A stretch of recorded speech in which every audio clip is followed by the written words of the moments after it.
Hola, ¿cómo están? Bienvenidos a un nuevo capítulo de Radar. Vamos a tener tres temas bastante interesantes, uno a nivel nacional, el segundo a nivel global y el tercero, mucho más específico, a nivel local.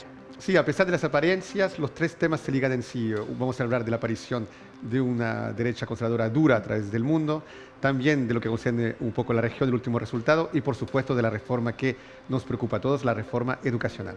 Los invitamos a que sigan en la sintonía de Antofagasta Televisión. Antofagasta Televisión presenta a Cristian Zamorano, Javiera Fortune, un espacio donde las voces de nuestra región analizan la política local. Esto es Radar. Muy bien, entonces vamos a iniciar nuestro primer tema de conversación y vamos a presentar a nuestros invitados porque estamos junto al Seremi de Educación de la región de Antofagasta, Alonso Fernández, y también junto al concejal reelecto, Camilo Con, de Antofagasta. Muchas gracias a ambos por su tiempo. Muchas gracias a ustedes. Bueno, gracias por la invitación. Sí, con viaje y todo incluido, pero está acá junto a nosotros. Vengo llegando de San Pedro a Atacama, así que... Tercera justo- participación. Tercera participación. Su carta VIP acá. Sí, es que en realidad es muy importante hablar de la materia de educación con una persona que finalmente es nuestra primera fuente respecto a este tipo de disciplinas. Y es por eso que va a ser el primer tema de conversación con Cristi y con el equipo. Queríamos poner este tema sobre la mesa, sobre todo pensando que ya está terminando el año, va a iniciar el 2025 y hay algunas comunas en la región de Antofagasta que van a comenzar un cambio importante. ¿Y a qué me estoy refiriendo? A los servicios locales de educación pública. Estamos hablando de la reforma de la educación, que no es algo nuevo. Quizás acá en Antofagasta recién vamos a estar implementándolo como tal, ya oficialmente, ya las conversaciones han iniciado desde hace bastante. Pero en sí, la reforma de la educación viene desde el segundo gobierno de Michelle Bachelet. Estamos hablando de más de 7 años, justamente en la búsqueda de mejorar la educación, buscar una educación de calidad más justa, más eficiente. Menos y es por desigual. eso que queremos hablar de este tema. Sí, Seremi, ya para entrar directamente al grano, igual Camilo me gustaría saber tu opinión acerca de este tema, ya que van a estar directamente concernidas o indirectamente concernidas de algún modo, ya que estamos asistiendo a una desmunicipalización de la educación, ¿cierto? Desde los años 80, y desde la dictadura, había un gobierno militar, depende de la afinidad, pero en la dictadura en todo caso, se implementó una política de municipalización de la educación. Para ir directamente al grano, esto despierta muchas dudas, esta reforma. Y como bien lo subrayó Javiera, en realidad ya va a cumplir 7 años del inicio de aquella reforma. ¿Qué nos puedes decir sobre estas dudas que despierta esta reforma? Y si usted ve que acá a nivel regional está, como digamos, hay materia predispuesta a que suceda de manera conforme la transición decisiva entre una educación municipal y una educación directamente relacionada con el Ministerio de Educación. Bueno, creo que las razones que dieron origen a la reforma siguen presentes. Por lo tanto, debemos avanzar hacia implementar la nueva educación pública de la mejor manera. Existen dudas, pero las dudas que existen son en cuanto a la implementación. Hubo algunos ejemplos, como Atacama, sabemos que se implementó de mala forma. Se creó el servicio local, 2 meses después se intentó implementar el servicio local con los establecimientos en desuso. Post pandemia, por lo tanto, hubo muchos problemas de infraestructura, no tenían un software remuneracional, por lo tanto, los docentes no tuvieron pago de remuneraciones durante más de 2 meses. Por lo tanto, son hechos graves que no se han vuelto a repetir en las próximas implementaciones y por eso se modificó y se establecieron criterios de implementación. Estos criterios de implementación decían que los SLEP no se pueden implementar con menos de 20 meses desde la creación del servicio y también desde la elección del director ejecutivo, y eso es lo que está ocurriendo en esta región. Tanto SLEP Antofagasta como SLEP Licancabur cumplen con todos los criterios de implementación.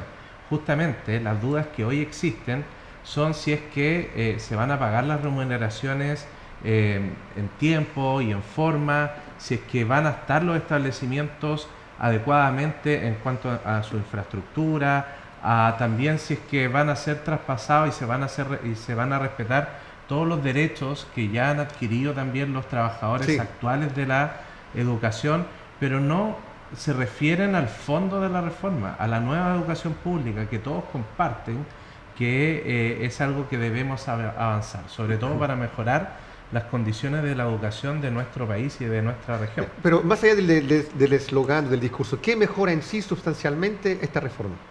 Bueno, primero, ¿qué pretende en tu caso? Lo que pretende es sacar la educación de los municipios, a quien por de pronto se les agradece su contribución en la educación que han tenido durante todos estos años. Y se utiliza también la misma experiencia que han...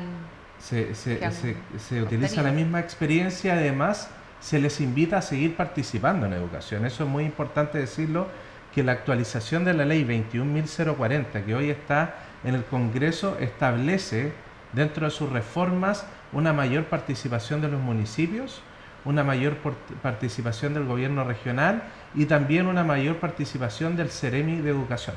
Eso, ¿por qué? Porque se creó un servicio nuevo, un servicio local perteneciente a la Dirección de Educación Pública, que es parte del Ministerio de Educación, pero es un órgano autónomo. Por lo tanto, esta autonomía también hay que vincularla sobre todo con otras instituciones para que esto funcione. Sabemos que la educación, cuando todos trabajamos y nos articulamos por ella, tiene efectos positivos. ¿Pero cuáles son los efectos positivos de la autonomía? Bueno, hoy hay una visión unitaria de la educación, es decir, se puede plasmar una visión país de cómo queremos que avance la educación, y eso a través de un currículo escolar también, que no solamente establezca los nuevos avances, sino que también se pueda desarrollar de forma igualitaria en todas las regiones, en todas las comunas y todos los establecimientos educacionales. Formas de medición unitarias también. Mayor inversión en infraestructura, mayor inversión en educación. Nosotros tenemos una región en la que tiene ingresos, pero aún así existen brechas entre una comuna y la otra. ¿Por qué pasa? Porque hay municipios más grandes, hay municipios que tienen mejor o peor administración de los recursos, hay alcaldes que deciden estar más involucrados en la educación, hay otros que no. Por lo tanto, eso generó brechas, y esas brechas van a ser corregidas con un sistema único de administración de la educación.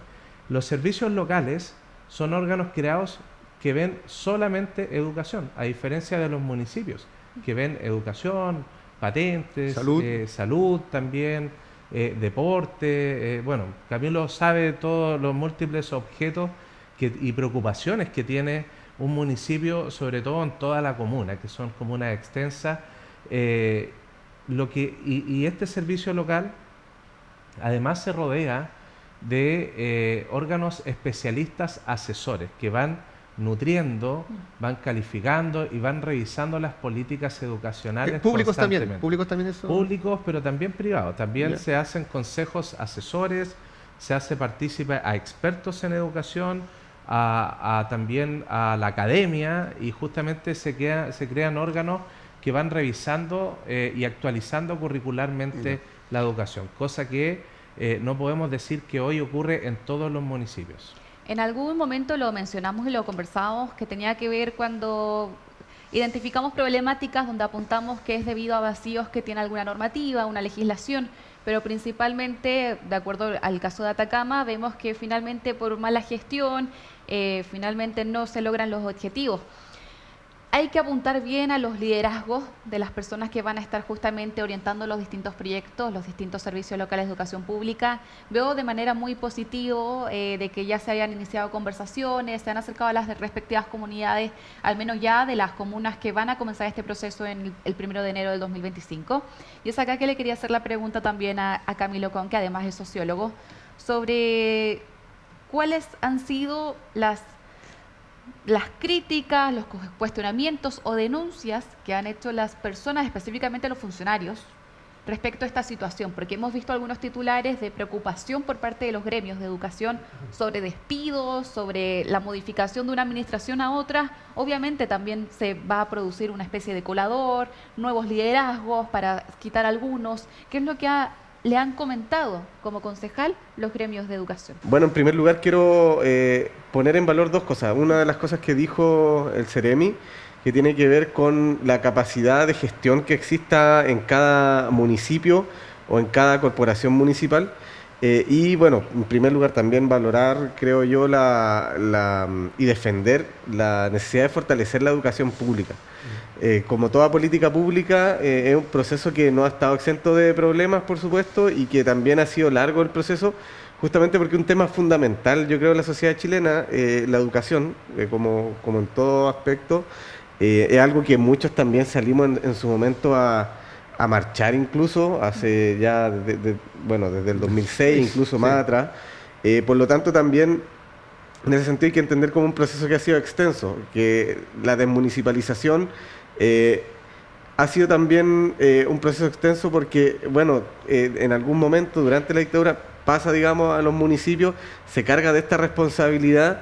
Y también, obviamente, así como han habido ciertos vicios dentro de la administración de los establecimientos educacionales. O sea, de repente hemos visto que se ha prestado las corporaciones municipales como cajas pagadoras de favores políticos, recursos que de repente se han perdido por ahí. Entonces, es importante, en ese sentido, creo yo, volver a algo que sea mucho más centralizado y donde tenga mucho mayor control. Una política de Estado. Exactamente. Entonces, yo por ese lado creo que es súper importante, retomando lo que decía el Ceremi respecto a la capacidad de gestión. Justamente yo creo que la mayor crítica puede estar de parte de las comunidades educativas, de los gremios, etcétera, con respecto a justamente la capacidad de gestión que han tenido los alcaldes y la capacidad de diálogo.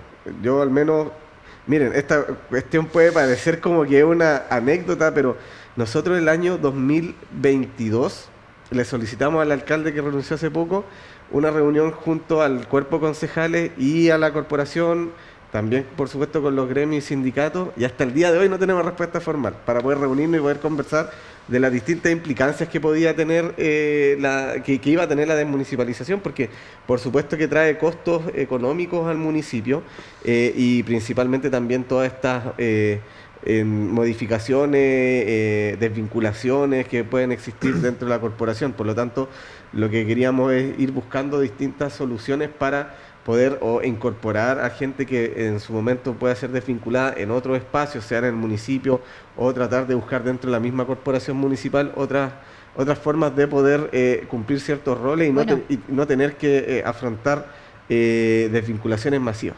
También dejar claro que esto no significa que el municipio va a dejar de existir en alguna iniciativa respecto a educación, a fortalecimiento de la educación. Pueden seguir existiendo el concepto de convenios, por ejemplo, tener ese tipo de vinculación con los SLEP.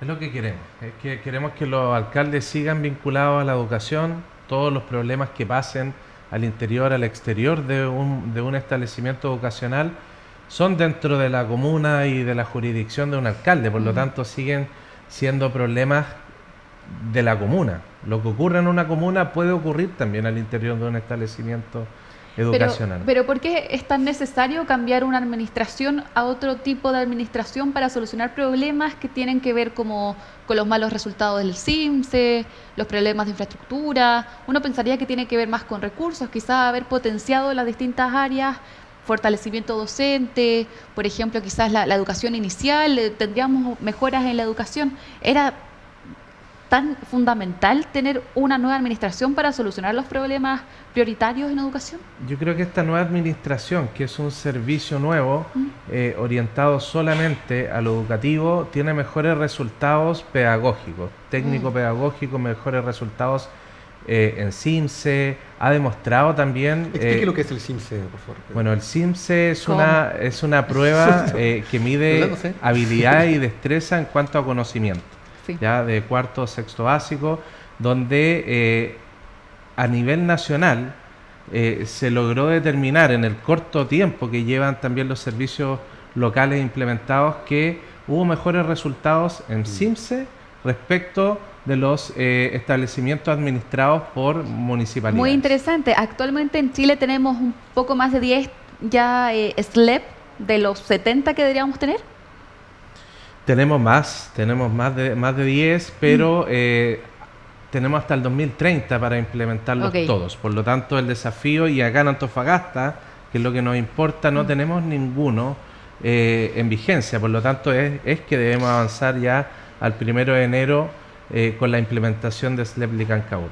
¿Qué comunas están contempladas en Licancabur? A mí me gusta que no seamos dentro de los pioneros en tener este traspaso de la educación municipal al nuevo servicio, porque me imagino que los problemas, como decías al principio, que ya se identificaron, ya lograron algunos mecanismos para poder sobrellevar cualquier situación que pueda surgir. Ya, el 1 de enero de 2025 ya se aplica el SLEP Licancabur. ¿Cuáles son las comunas? Sí, tenemos Calama, San Pedro, Ollagüe, María Elena y Tocopilla. Y el resto a partir de 2026. Entonces, Camilo, si igual me parece alucinante la anécdota que contaste, me parece más que una anécdota, me parece un síntoma de una enfermedad, pero aparentemente ya fue sanada, o esperemos, con este nuevo justamente alcalde, Sacha Razmirich. Entonces él va a ser el encargado de ocuparse de esta transición, de algún modo.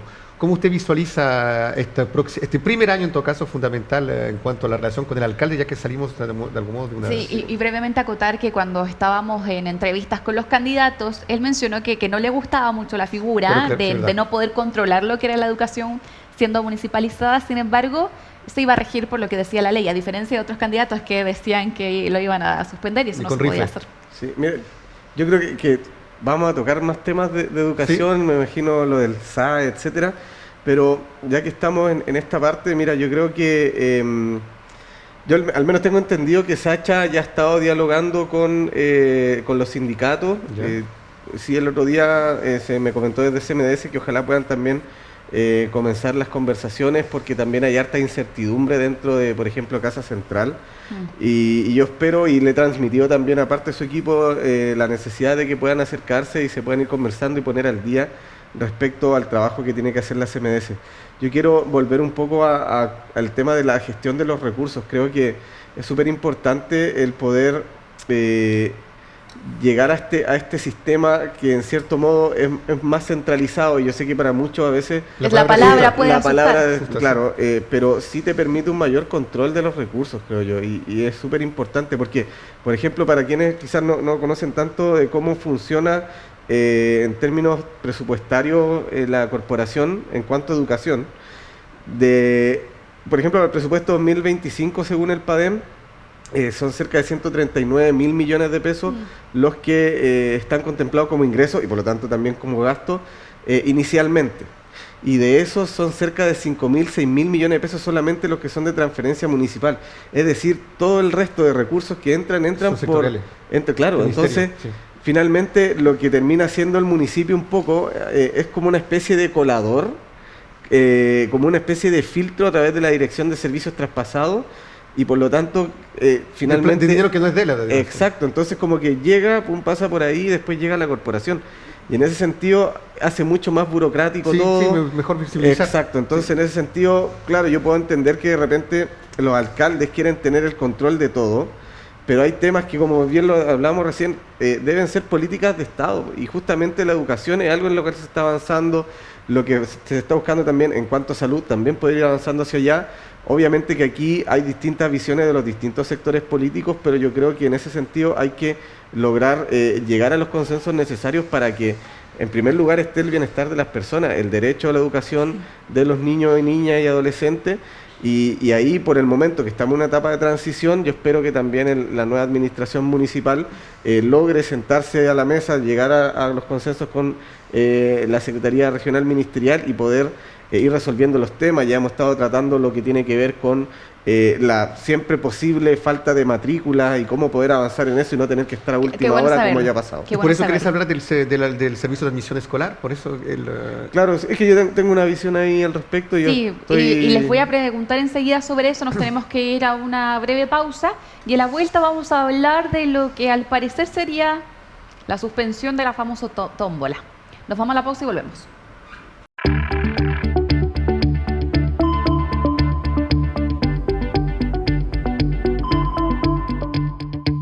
Muy bien, ya estamos de regreso. Antes de seguir con el siguiente tema de conversación, me gustaría consultarle algo a las autoridades respecto a lo que sería lo que ya se aprobó en el Congreso por parte de los diputados, una indicación sobre suspender el ingreso al sistema de admisión escolar 2025. Esto todavía está en un trámite, los senadores también tienen que dar su palabra al respecto, pero me gustaría consultarle a usted, Seremi, ¿de qué trata esto? ¿Cuáles son los alcances?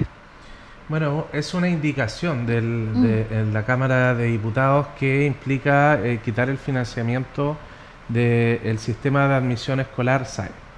Ya sabemos que es un sistema que ha tenido una evolución. Hoy nos encontramos con un sistema objetivo, justo, igualitario, que elimina también las barreras de discriminación. Está en contra de lo que está ocurriendo en el Congreso. Estoy en contra de lo que está ocurriendo en el Congreso en algún aspecto. Creo que el Congreso es la instancia para que se conversen y se establezcan mejoras a los sistemas que tenemos. Siempre el sistema educativo se caracteriza por una movilidad, por una actualización normativa constante. Eso siempre hay que revisar los sistemas que tenemos, pero justamente creo que el sistema de admisión escolar eliminó y evolucionó respecto de lo que había antes. Y lo que había antes era una selección, y eso establecía muchos criterios arbitrarios, justamente porque se podía, por parte de los directores de los establecimientos, seleccionar quién ingresaba y quién no. Sin tener un estándar. Sin tener un estándar. Podía ser criterios de socioeconómico, de dónde vivía, o criterios de notas también. Algunos se han quejado de que quizás esa fue la razón de que los colegios o los grandes liceos emblemáticos hayan perdido lo que eran como ecosistema interno. Hay mucho respecto, y yo también entiendo ciertas posiciones. Los directores también dicen, bueno, es que ahora no nos permiten seleccionar y justamente podemos perder nuestro proyecto educativo, pero un buen proyecto educativo se caracteriza por nivelar a aquellos estudiantes que tienen peores resultados. Y por ser inclusivo. Inclusivo, si es que, por ejemplo, un establecimiento educacional se caracteriza por buenos resultados, no es porque logró seleccionar a aquellos estudiantes que tienen mejores promedios y los reunió, sino que de un universo diverso de estudiantes con buenas y malas notas, pueda lograr nivelarlos y subir a todos el nivel y lograr plasmar a través de los años un proyecto educativo sólido. Eso se... Camilo, los diputados que estaban celebrando la aprobación de esta indicación hablaban sobre que finalmente, sin dar una propuesta clara de lo que pasaría si ya dejáramos de contar con el sistema SAE, mencionaban que finalmente querían orientarlo a reconocer el mérito estudiantil. ¿Qué opinas al respecto y cuál es tu reacción sobre lo que está pasando en el Congreso? Yo creo que los diputados que celebran aquello celebran retroceso. Celebran retroceso en equidad, celebran retroceso justamente en un sistema que, como bien lo dice el Seremi, es un sistema que permite planificar, que permite tener criterios claros, objetivos, para que las familias chilenas y familias también que habitan este territorio puedan optar a una educación pública de calidad, gratuita además, y creo que por supuesto hay que seguir fortaleciendo el sistema. Pero es importante también, creo yo, señalar que no es una tómbola, porque cuando se habla de tómbola se deja al azar, y esto no es al azar. Acá, como bien lo hemos dicho, es un sistema que permite planificar con criterios objetivos. Entonces, yo creo que se ha banalizado un poco la discusión al hablar de tómbola. Los mismos diputados, los mismos parlamentarios han caído en esto. Crear una realidad que no es. Exactamente.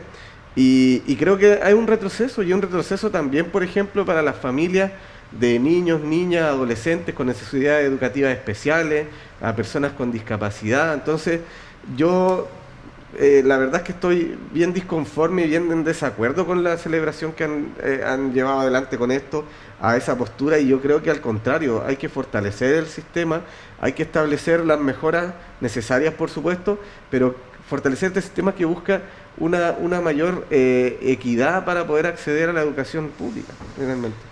Mira, yo, para justamente hacer ¿cómo decir? Para seguir con el otro tema que queremos plantear, yo creo que una política, un enfoque elitista de la educación no puede pasar por el ingreso a un establecimiento a partir del momento que es público. Es decir, lo propio del público es justamente no hacer ninguna segregación, inclusive por capacidad y competencia. Eso sí, pueden haber liceos de excelencia o escuelas de excelencia públicas, siempre y cuando Una vez tú dentro, en la carrera, te das cuenta que no estás al nivel. Pero al ingreso me parece antinómico, antiprincipio, antirrepublicano inclusive, de discriminar a partir del momento que tú eres público. Y hay otro mito que también que hay que vencer, es el hecho que en muchos países donde hay educación pública, y hay muchos países donde no hay educación pública, inclusive antes de 73 había educación pública en Chile, y también en la escuela primaria como en la escuela superior, como a nivel superior. En muchas naciones donde hay escuela pública, las mejores escuelas a nivel de enseñanza son públicas. Tomo simplemente el caso de Francia, donde son caso cercano. Sí, las 4 o 5 están, las 4 primeras, sobre las 5 primeras parece que hay 3 que son públicas. Y justamente ya que estamos en una época donde está de moda hablar en contra de estos principios de igualdad, donde está de moda de hablar de limitar los derechos humanos, quisiera plantear el tema que últimamente se ha hablado, y ya que el oficialismo se reivindicó, de algún modo, muchos los calificaron de ese color, acerca del wokismo, de lo woke, que puede sonar como un tema peyorativo, pero que en sí es reivindicar y proteger las particularidades de algunas minorías. Y últimamente una tienda como Walmart, un gigante norteamericano, indicó que ya no quiere ser más woke y va a poner fin al programa de diversidad. Está un poco en el espíritu del tiempo, como existe ese término alemán que habla del Zeitgeist, el espíritu del tiempo, donde hay como un viento conservador que se despertó en el mundo. Donald Trump, Italia con Meloni, Hungría, y últimamente en Rumania un candidato llegó a segunda vuelta y tiene claramente un discurso derechista, pero a ultranza. ¿Qué piensa que está pasando con eso, ya que usted, Camilo, es del oficialismo, ya que usted es presidente regional de Frente Amplio? ¿Cómo analiza esa ola, ese viento, justamente, este espíritu de época que se está despertando poco a poco en diferentes lugares del mundo? ¿Es una coincidencia o es algo que debe ser combatido? Camilo, un segundo, solamente para contextualizar también a los televidentes, el concepto de woke surgió en Estados Unidos hace décadas. Estamos hablando de a fines del 70, a principios del 80, que claro, justamente es el pasado de la palabra despertar en inglés. Y justamente surgió debido a la comunidad que quería ir contra lo que estaban viendo como violencia racial. Volvió a surgir el concepto en el 2020, cuando debido a una brutalidad policial en Estados Unidos, falleció una persona afrodescendiente, George Floyd. Ustedes recordarán el movimiento que surgió porque incluso en países latinoamericanos como Chile se comenzaron a publicar, por ejemplo, a través de redes sociales, solamente una imagen en negro y también la frase de las vidas negras también importan. Es ahí que vuelve a surgir, pero con el tiempo el concepto comenzó a ampliarse y empezó a justamente lo que mencionaba Cristian, de hacer el alcance a una política social, a un movimiento, una ideología social que respecto incluso a lo que tiene que ver con el movimiento del orgullo, LGBTQ+, también lo que tiene que ver incluso con políticas medioambientales. Sí, yo primero a mí me da un poquito de risa a veces como hasta vergüenza ajena como tomar prestado estos conceptos anglicistas, como el mismo concepto woke. Yo la verdad que, porque miren, justamente hay que explicar un poco, porque yo creo que la mayoría de la población quizás no maneja tanto qué significa esto que le llaman el wokeismo, etcétera. Y la verdad es que uno lo toma como de donde viene. O sea, yo creo que justamente esto viene como desde unos sectores conservadores que la verdad yo creo que hacen persistir y como este miedo que existe de las diferencias finalmente. Por supuesto que es preocupante. Sí, porque hay un revival, un resurgimiento de aquello. Y va creciendo un poco y se va institucionalizando en ciertos sectores, en partidos políticos, por cierto. Pero yo aquí es donde creo que es importante hacer la defensa de las diferencias en ese sentido. Y por eso también los partidos políticos, los partidos progresistas, tenemos que hacerle frente a eso. Y para eso es importante no solamente comprender el fenómeno, sino que también tener políticas que vayan en defensa. O sea, recién estábamos haciendo ese nexo con el tema de la inclusión. la inclusión no es solamente como algunos intentan también caricaturizarlo de que cuando hablamos de inclusión hablamos solamente de la inclusión en términos de género. No, pues si la inclusión también tiene que ver con las personas con discapacidad. Social. Exacto, una inclusión social que es Sector mucho más vulnerable. amplio. Pero hay ciertas personas, ciertos grupos que han buscado llevar al debate como que la izquierda o los partidos progresistas solamente hablamos de inclusión en términos de género, y no es así. Se ha hablado también de una discusión. discriminación positiva que surgió quizás de los partidos progresistas. Por ejemplo, incluso no solamente en políticas de Estado, sino que también en el cine, cuando vemos películas como La Sirenita, donde vemos que la protagonista tiene otros rasgos físicos. Yo, ahí mi opinión personal depende también de los límites y los extremos que también vayan surgiendo al respecto.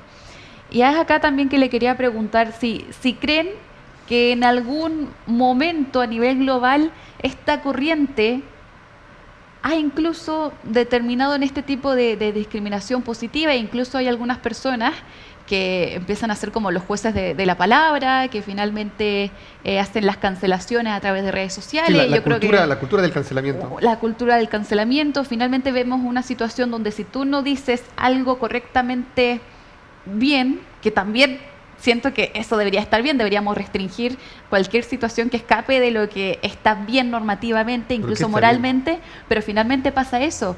¿Quién es para decir que es mejor que tú moralmente respecto a lo que puedes llegar a pensar?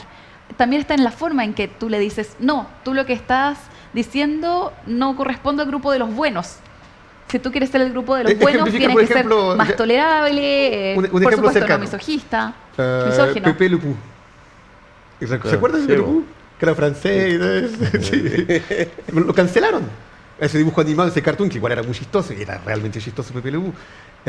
Acá incluso entra el tema del humor negro, son Esto hacía situaciones referencia que histórica, han tenido que de ir evolucionando. Napoleón.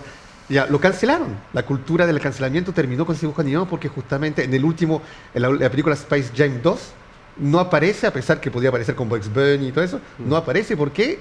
Lo cancela porque era un acosador, lo asimilan a aquello.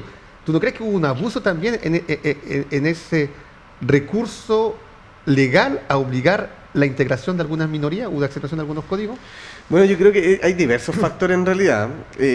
Por ejemplo, yo estoy de acuerdo, obviamente, que se pueda visibilizar digamos, los grupos sociales que históricamente han sido invisibilizados. O sea, Las minorías. Exacto. Por ejemplo, en Minorías que no son tan minorías actualmente. Y por ejemplo, la incorporación de la mujer en distintos ámbitos de la esfera pública. O sea, Sí. para mí, idealmente, por ejemplo, en términos de elecciones, idealmente, ojalá más personas eligieran a más mujeres. Lamentablemente, y hemos visto incluso los resultados de las últimas elecciones, han sido mayoritariamente hombres. Sí. Y por lo tanto, como una forma transitoria para ir avanzando, creo yo que es importante el tema de las cuotas, etcétera. La paridad, hay que ir avanzando en ese sentido, porque a veces naturalmente no se da, sino que también hay que intencionarlo un poco.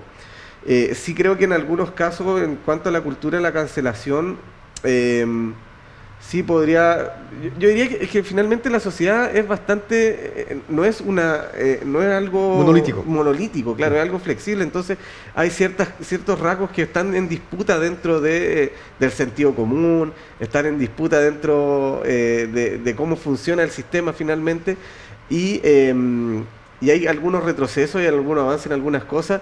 En algún momento la sociedad puede estar pensando en esto, pero en algún otro momento también puede que diga, ya si saben Sí. que en realidad no estábamos tan equivocados, o estábamos algo equivocados en esto. El mismo humor ha pasado eso. También ha habido, por ejemplo, ustedes han visto, ha habido también como cierto retorno a los humoristas de antaño, pero también hay cierto sector que todavía los ponen entredicho. Entonces, son temas que obviamente siguen estando como en disputa dentro de la sociedad, y creo que es importante que se respete que existe esa disputa. Seremi, de profesión usted es abogado, ¿cierto? Sí.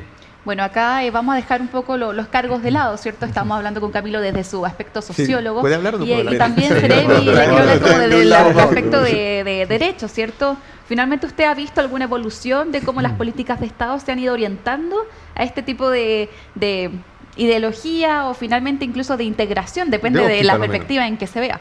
Sí, bueno, creo que el Estado y todas las personas que trabajan en lo público tienen un mandato que es entregar bienestar para toda la ciudadanía. en educación, en salud, en donde quiera, digamos, que en el municipio, donde quiera que se ejerza esa función, hay que traer bienestar. Y para traer bienestar a todos, justamente hay que establecer políticas, leyes, reglamentos, orientaciones, lineamientos que visibilicen a las minorías, y justamente por algo son minorías y han sido marginadas sistemáticamente durante mucho tiempo. Si no fuese de esa manera, no serían minorías y no tendríamos que establecer políticas para resguardar sus derechos, porque la sociedad no lo pudo hacer, porque hay también un grupo que no quiere que se le respeten ciertos derechos, y nosotros tenemos el deber de garantizarlo. Y en ese sentido creo que se ha avanzado bastante. Durante mucho tiempo se han ido estableciendo pequeños avances, victorias, sobre todo para entregarle más derechos a aquellos que no lo han tenido históricamente. Y en ese sentido creo que estos triunfos que nos relatan de la derecha conservadora. De la derecha conservadora establece retrocesos en ciertos sentidos, en ciertos derechos que ya se han ganado, y eso es peligroso para todas pero las, sin embargo hay un apoyo popular a aquello. Pero hay que ver también por qué ganan también, porque no solamente con todo su programa, digamos, político fueron que llegaron al poder. Muchas veces también pueden encarnar pueden tener un discurso mucho más fuerte, por ejemplo, en seguridad pública, y ganan convenciendo con eso, pero no quiere decir que estaban todos de acuerdo en que hay que quitarle ciertos derechos a las minorías. Yo lo puedo ver en educación, para ligar, digamos, la profesión y mi cargo actual, y recién lo conversamos. El sistema de admisión escolar hoy estableció criterios objetivos e igualitarios. Un estudiante puede seleccionar al establecimiento al cual quiere ir, y el establecimiento no tiene competencias para poder negarlo. ¿No? Y eso hoy molesta. Me parece profundamente republicano. Y eso hoy quiere cambiarse, porque posiblemente ese mismo estudiante que dice yo quiero ir a este establecimiento, antiguamente si lo hubiese dicho, no lo hubieran permitido. Y hoy no tienen las herramientas o las facultades para decirle no, tú no puedes entrar. Entonces es el estudiante quien selecciona el establecimiento, y antes era el establecimiento quien seleccionaba al estudiante, y eso lo quieren cambiar, quieren retroceder a mantener lo mismo que veníamos haciendo antes. Por lo tanto, todo este progreso que se tuvo en estos años hoy está en tela de juicio. Yo creo que el conservadurismo en este caso viene a establecer ese retroceso. Todo es cíclico. Por ejemplo, ya que mencionábamos que empresas como la gran minorista Walmart toma estas decisiones, donde acá tengo el detalle, entre los cambios, la minorista va a dejar de vender productos de temática LGBTQ de terceros en su tienda virtual, incluidos productos promocionados para jóvenes transgénero. Entonces realmente todo es cíclico, parecemos que evolucionamos en algunos aspectos y luego volvemos a retroceder en otros. Antes de ir a la pausa, ¿qué significan las iniciales LGBTQ? Sí, finalmente, mira, te lo voy a buscar específicamente para no equivocarme. Camilo, ¿no sabes LGBTQ cuál es? Lesbianas, gays, transexuales, bisexuales. Sí, lesbianas, gays, bisexuales y trans. Eso es lo que significa la sigla. Bueno, esta situación es bastante polémica y pensaríamos que estaría solamente rigiendo en países como Estados Unidos, que estamos viviendo estos grandes cambios, pero en realidad en Argentina tenemos a Javier Milei, que incluso en estos eventos internacionales que se realizaron hace poco, como la COP20, la COP26, G20 y la COP26, finalmente él declara frente a todos los demás mandatarios: yo ya estoy en contra de esta política del woke, del wokeismo, y en Argentina esto va a tener una marcha atrás, va a comenzar a cambiar. Sin duda yo creo que en Chile eso no va a suceder. Esperemos la próxima elección para saber la temperatura. En realidad lo que siempre prometió ahí Milei, entonces ahora que está arrimado a la sombra del árbol estadounidense, obviamente que busca tratar de imitar ciertas políticas, pero primero hay que preocuparse de darle bienestar a la población, y lamentablemente tiene gran parte de la población en la extrema pobreza. figuras también como el multimillonario Elon Musk, que incluso su propio hijo está viviendo un cambio importante y él negó su existencia debido a que el hijo está decidiendo por él mismo. Entonces, ese tipo de posturas tiene que ver justamente con una sensibilidad que algunos tienen y otros no. Pero vuelvo a insistir, finalmente el tema de decidir quién es más moralmente que otro tiene que ser siempre desde el diálogo. No puedo atacar a otra persona solamente por sentir que está en contra. Tengo que intentar dialogar y si no, simplemente seguir por mi camino. Ahora, yo creo, disculpen, quiero hacer un punto ahí. Igual hay que hacer la diferencia entre, como bien decía Alonso, por un lado, en lo que tiene que ver con el Estado y otra cosa con la empresa privada en ese sentido. Porque estar en toda la libertad, creo yo, una empresa, en este caso una multinacional, una transnacional, de poder, dentro de sus políticas internas, decidir efectivamente si es que quiere o no vender cierto tipo de producto. Pero cuando hablamos del Estado, tenemos que hacer parte a todos y todas. Y en ese sentido... Sí, la red pública, la cosa pública. Exactamente. Entonces, ahí yo creo que, claro, no es como asimilable las decisiones que se puedan tomar en ese sentido en la empresa privada como en el Estado. En este caso en particular, respecto como a las políticas dirigidas a justamente a minorías sexuales, a las disidencias sexogenéricas, etcétera. Pero creo que es importante que se puedan poner sobre la mesa, que se conversen estas cosas. Yo creo que había un cambio cultural igual importante en las familias y justamente a mí, por ejemplo, yo no tenía idea con esta situación de Elon Musk, por ejemplo, pero a mí como padre, por ejemplo, me llama, o sea, me llama la atención a lo menos, y la verdad es que yo como no me puedo considerar superiormente moral, pero sí, por supuesto que creo que el amor por un hijo o hija está antes de rechazarlo, por ejemplo, por la decisión que él tome. Vamos a continuar hablando también de este tipo de situaciones y también de gobernanzas y justamente lo que se puede hacer por parte de las autoridades. Nos vamos a una breve pausa y volvemos.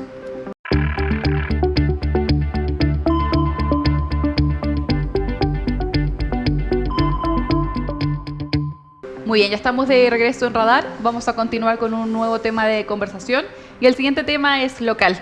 Tiene que ver con la gobernanza, las nuevas administraciones, gobernanza bien digo, y las nuevas administraciones. Tenemos entonces Ricardo Díaz, reelecto para la gobernación regional, y también tenemos un nuevo alcalde de Antofagasta, quien es Sacha Ratzmilik. Hemos visto fotografías, videos, que yo creo que es muy positivo, que ya los vemos conversando, dialogando, compartiendo un almuerzo juntos de lo que será el futuro del territorio. Sin embargo, surge una duda, porque también tenemos que dejar en clara las posiciones políticas. Por un lado, Ricardo Díaz, independiente, pero de centro izquierda, y por el otro lado, Sacha, de Bópoli, estamos hablando ya de centro derecha.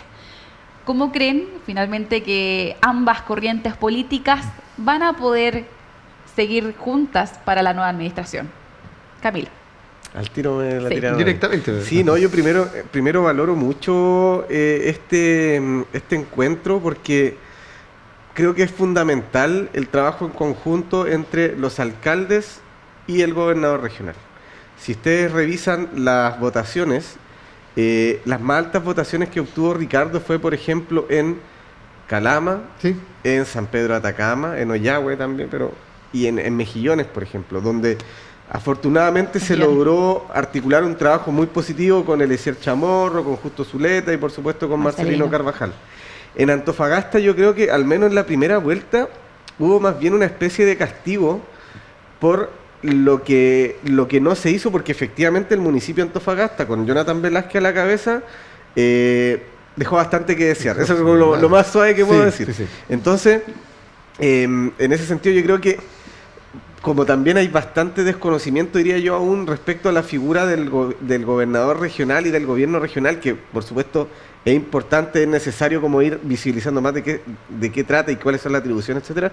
Creo que parte de la ciudadanía puede haber confundido un poco, habiendo dicho, no se vio mucho el trabajo del gobierno regional, pero porque habían cosas que el municipio no hizo. Sí. Entonces, eso es como yo creo una de las primeras cosas que la vara quedó bastante baja y espero que realmente y con mucha también, siendo bien propositivo, espero que Sacha pueda hacer un buen trabajo. El Consejo Municipal, creo yo, va a estar a su disposición siempre que las cosas se hagan bien. Siempre vamos a estar desarrollando nuestra labor fiscalizadora, por supuesto, pero es importante, creo yo, recuperar el tiempo perdido y en ese sentido tenemos que trabajar todos en conjunto y creo que los dos, en cierto modo, supieron leer muy bien, y tú lo dijiste como centro-izquierda y centro-derecha, de que la gente hoy en día está buscando, claro, una mayor moderación. Y eso yo creo que también forma parte un poco del ADN que llevan ambos. Y ser moderado no significa finalmente no ser tajante, no ser determinado para ciertas decisiones. Ni renunciar a principios y valores, tampoco. Seremi puede, ¿no? Sí, vos. O el abogado, no sé, ¿qué te habla? Alonso. No, bueno, creo que, destacar lo que dice Camilo, de centro-izquierda, centro-derecha. Esto va hacia el centro justamente no por una, digamos, no es de casualidad, justamente se busca el liderazgo que tengan la capacidad de conversar con el otro lado. Y creo que para el desarrollo integral de una región compleja, debemos todas las autoridades trabajar articuladas. Y eso no ocurrió. No ocurrió durante los últimos 4 años, teníamos un alcalde ausente de las mesas, de las conversaciones, de las mesas de trabajo. Incluso junto a las seremías. Inclusive junto a las seremías. Por lo tanto, una seremía no se puede desarrollar tampoco en su plenitud si es que no tiene el apoyo también de la delegación, del gobierno regional, del municipio, porque en algún punto y en alguna parte del proceso debemos colaborar, debemos articularnos. Y si las autoridades no tienen la capacidad de articularse y trabajar juntos, no debieran estar, digamos, en sus cargos justamente porque nosotros tenemos un compromiso de que es sacar las políticas que nos mandatan adelante. Y eso implica conversar inclusive con otra persona que no es de tu sector, o inclusive con alguna persona que no te representa o que no votaste, pero uno tiene el deber de hacerlo. Y eso no se venía dando. Yo creo que tanto el gobernador como el alcalde electo tienen esa capacidad, lo reconozco en ellos, ya lo han demostrado, se pudieron reunir y espero que esto siga de la misma forma. Creo que el gobernador en su primer periodo demostró tener un enfoque justamente por la educación y eso yo lo valoro. Tiene la disponibilidad de poner recursos, fue profesor, por lo tanto tiene una sensibilidad por el mundo educativo y eso debemos aprovecharlo y esperamos también que en su segundo periodo eso se intensifique. Justamente hay grandes proyectos que el gobierno regional debe financiar, como el Liceo Politécnico de Taltal, que es un compromiso presidencial y también una deuda que se tiene con la comunidad de Taltal que el gobernador dijo que iba a financiar con el gobierno regional. Por lo tanto, esos son proyectos que debe haber una continuidad y en ese sentido creo que el gobernador lo puede desempeñar. Y el alcalde también sin asumir todavía su cargo, ya se reunió con los gremios de la educación, ya he tenido conversaciones con él respecto de también la importancia de la educación. También vamos a enfrentar un marzo juntos. Y digo juntos porque nos necesitamos. Él es el principal también, él es el presidente de la Corporación Municipal de Desarrollo Social, es decir, el sostenedor más grande del país inclusive, él es el presidente. Por lo tanto, en ese sentido, él tiene mucho que decir. Ya me expresó su interés por la educación. Y es muy distinto tener un colaborador al lado que una persona que o no tiene el interés o obstaculiza los procesos. Por lo tanto, eso yo creo que ya implica un cambio de dinámica que no solamente yo desde el Ministerio de Educación lo podemos aprovechar, sino que el resto de las carteras y sobre todo va a ser esta articulación y un trabajo mancomunado de las autoridades va a ser beneficioso para la región. No, yo creo que también hay un asunto de capacidad, no es para ningunear a nadie en la trayectoria de nadie. Puede haber excelentes profesionales sin ningún título profesional o sin máster o magíster, lo que sea, pero acá el alcalde que llegó hoy en día a Antofagasta es un tipo que es, me parece que ingeniero comercial, titulado de la PUC. También hay mucho de rendimiento administrativo y de gestión en cuanto a la implementación de un ingreso escolar en el mes de marzo. Entonces yo creo que ahí quizás hay más capacidad de, o lo menos de mejor elegir la gente que a quien otorgar poder para poder asumir plenamente y de manera más flexible y conveniente lo que va a suceder en el mes de marzo, porque yo creo que no la seremía puede enfrentar solo lo que va a pasar en el mes de marzo. Yo creo que todo el mundo va a estar atento. Es decir, yo creo que la primera política, la primera función de gestión de un municipio es la educación. Yo creo que en realidad la primera función, reitero siempre la misma frase, gobernar es educar. La primera función de un cuerpo gobernante para mí es educar a su gente. Yo creo que acá hay un cierto déficit en la región de Antofagasta, y eso no se puede hacer si no hay una concientización por parte de gobernador, de alcalde, que yo creo que están conscientes en todo caso, de concejal, pero lo que nunca se ha visto una sinergia, la cual Javier hace muchas veces llamada, pero nunca se vio una sinergia de buena voluntad, de buena intención, de fuerza, de voluntad política para empujar un proyecto en común. Y yo creo que no hay nada más de transversal que el proyecto educacional y elevar educacionalmente la región de Antofagasta y todo lo que eso implicaría de un punto de vista positivo. Trabajar de codo a codo. Seremi, puntualmente, usted habló de la necesidad de poder trabajar colaborativamente con el jefe del municipio de Antofagasta. Puntualmente, ¿cuáles son las necesidades prioritarias justamente en la educación local?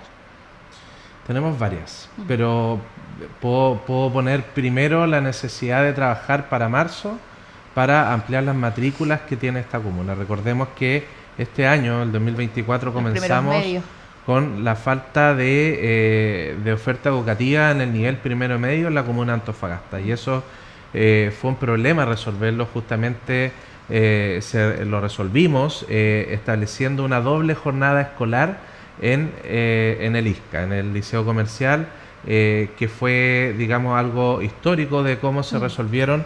Pero si es que afrontamos un proceso nuevamente de esa forma, si es que tenemos también un proceso, por ejemplo, migratorio durante los meses de verano, tenemos que tener la capacidad de articularnos para poder resolvernos. Desde ya estamos en las mesas, en conversaciones. También le hemos planteado a Camilo como alcalde protocolar cuáles son las acciones y estrategias que estamos mirando para resolver este problema. Pero si es que nosotros podemos plantear muchas estrategias, tener muchas ideas, pero si el sostenedor no está de acuerdo, no las quiere ejecutar, es difícil llevar los procesos. Por eso creo que el primer desafío es articularnos para marzo. Seremi, ¿ya tiene alguna proyección, algún dato sobre cómo va la situación de las matrículas en la región? Hasta el momento lo que estamos haciendo es un plan justamente de poder identificar cuáles son las capacidades de crecimiento en matrícula que tenemos. Ir creando nuevos cursos, ir aumentando los cupos por cursos. Pero no se sabe, por ejemplo, si estamos en un exceso de demanda de estudiantes en algún nivel. Hasta el momento no se sabe. Hasta que termine el periodo de admisión escolar no tenemos una cifra exacta. Pero y eso sí, ya sería la otra semana. Sería ya en diciembre. Antes que llegue la productora para indicar el último video del canal, yo quisiera aprovechar que estés acá, Camilo, ya que te he seguido, no que sea fans, pero te he seguido por Instagram. Sí lo es. Sí, mira, todo está bien. Puse un like. Hasta me han pedido fotos estos días y yo soy el de protocolar nomás. No es por eso que me llama la atención. Lo del arte, lo de la cultura. Yo creo que si bien hay aspecto técnico que hay que reforzar en la formación, porque estamos en una región minera, yo creo que el arte también, a un momento dado, se alejó de la aula escolar. Y el arte es fundamental. El arte constituye al hombre. Yo creo que en esta región, ¿tú crees que se puede poner en fase a través del municipio a meter más cultura en la educación? Y voy a hacer una anécdota muy personal. Yo era fanático de fútbol cuando era niño y me creía muy bueno. Tengo una zurda fatal. Mira, y el Seremi juega ahí. Sí, él sabe. 10 y capital. Pero el asunto es que mi papá me dijo, si querés seguir con el fútbol tan fanático, tienes que hacer teatro. Bueno, yo niño dije, no, teatro, que fome. Y de verdad que me cambió la vida por muchos aspectos. ¿Tú cómo se puede acercar la cultura a la masa infantil?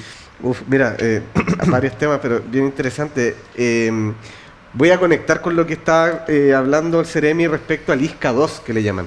Ayer me tocó asistir a la presentación y reconocimiento a los estudiantes del ISCA 2, todos estos estudiantes que no tenían matrícula en algún momento y se lograron incorporar y se les logró cumplir con su derecho a la educación, donde ellos tuvieron una metodología donde había una mayor autonomía de parte de los docentes para poder establecer temas de evaluación, etcétera, y fue bien interesante porque los estudiantes lo valoraron mucho. Entonces, ¿qué quiero decir con esto? Innovación en educación, fundamental, y también lo hicieron a través del arte y la cultura. Entonces, creo que es fundamental estos elementos para el desarrollo íntegro del ser humano. Hay una de las cosas que yo sé que el currículum escolar es homogéneo en todo el país, y lo hemos compartido incluso con el senador Velázquez en su momento conversando, la importancia de poder hablar de la historia y del patrimonio local en nuestras escuelas. Tenemos que saber cómo se formaron nuestras sociedades, nuestras ciudades, nuestra identidad, cuál es nuestra historia, para poder ir poniendo en valor nuestra identidad. Las ruinas de Huanchaca, ¿qué tipo de ruinas son? ¿A qué se debe? Siempre se habla, no, que no hay identidad. Sí tenemos una identidad. E incluso yo diría que la migración en cierto modo nos puso en un espejo, donde nos empezamos a mirar y nos empezamos a preguntar quiénes somos. Muchos de acá somos descendientes de migrantes, por ejemplo. Ellos en algún momento se imaginaron que iban a tener, por ejemplo, un alcalde, que iba a tener un concejal, que iban a haber grandes empresarios.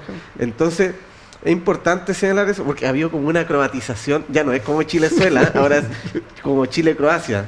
Y para eso es importante la historia, el patrimonio, la cultura y el arte. Y yo espero que de verdad que el trabajo en conjunto entre el alcalde electo con su consejo municipal, el gobernador regional con el consejo regional y todas las instituciones público-privadas funcionen para que hagamos más próspera la región, y para eso nosotros también como Frente Amplio estamos a disposición de aportar. No lo dudo. 1 minuto para despedirse. Bueno, creo que se han hablado temas importantes, el Servicio Local de Educación, el SAE, son temas que a desarrollar. Comparto con Camilo que también deben existir cierta transversalidad de cultura, patrimonio e identidad. Creo que debo destacar justamente que eso debe estar inserto formalmente en los currículos escolares, y para eso nosotros estamos hoy en un proceso de actualización curricular donde el patrimonio y la cultura y las artes van a estar presentes transversalmente, no solo como una asignatura, sino a desarrollar en cada asignatura, porque trae bienestar y desarrollo a los estudiantes y de forma integral, y justamente eso nos ayuda también a combatir la convivencia escolar, la deserción, las agresiones, porque se desarrollan integralmente. Hay que invertir más en educación, en cultura, y justamente es parte de lo que debemos hacer este año. Muchas gracias a ambos por su tiempo, por estar acá en Radar. Muchas gracias. Muy bien, y nosotros también ya nos despedimos. Tuvimos 3 temas muy interesantes de conversación. Realmente yo también estoy de tu lado, de que la educación es uno de los pilares más importantes que tenemos para tener una buena sociedad. Mira, yo terminaré con una citación de André Malraux, un escritor que dijo que... un francés, que dijo que la cultura es lo que ha hecho del hombre otra cosa que un simple accidente del universo. La educación encierra un tesoro también, Guy Delors. La educación encierra un tesoro. Con esta frase nos Le vamos. debo una invitación. Continúen en la sintonía de Antofagasta Televisión. Antofagasta Televisión presentó a Cristian Zamorano, Javiera Fortune. Un espacio donde las voces de nuestra región analizaron la política local. Esto fue Radar.